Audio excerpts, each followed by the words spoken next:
Chapter 1. It is a truth universally acknowledged that a single man in possession of a good fortune must be in want of a wife.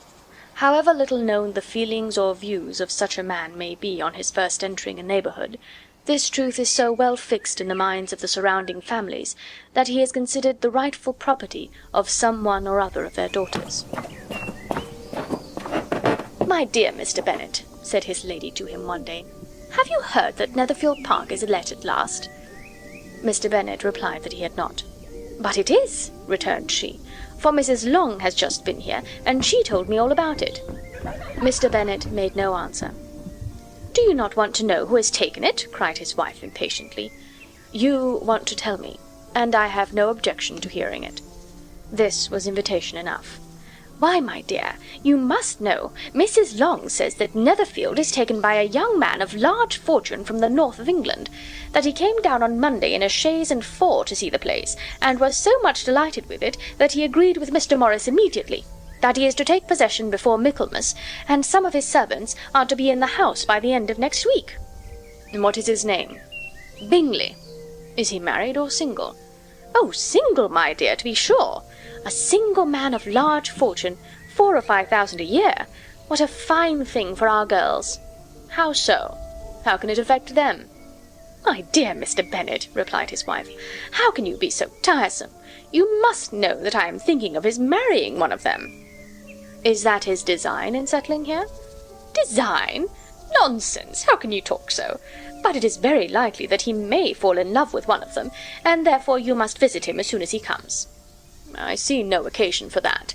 You and the girls may go, or you may send them by themselves, which perhaps will be still better, for as you are as handsome as any of them, Mr. Bingley may like you the best of the party." "My dear, you flatter me. I certainly have had my share of beauty, but I do not pretend to be anything extraordinary now. When a woman has 5 grown-up daughters, she ought to give over thinking of her own beauty." "In such cases a woman has not often much beauty to think of." "But, my dear, you must indeed go and see Mr. Bingley when he comes into the neighbourhood." "It is more than I engage for, I assure you." "But consider your daughters. Only think what an establishment it would be for one of them. Sir William and Lady Lucas are determined to go, merely on that account, for in general, you know, they visit no newcomers. Indeed you must go, for it will be impossible for us to visit him if you do not." "You are over-scrupulous, surely. I dare say Mr. Bingley will be very glad to see you, and I will send a few lines by you to assure him of my hearty consent to his marrying whichever he chooses of the girls, though I must throw in a good word for my little Lizzie." "I desire you will do no such thing. Lizzie is not a bit better than the others, and I am sure she is not half so handsome as Jane, nor half so good-humoured as Lydia. But you are always giving her the preference." "They have none of them much to recommend them," replied he.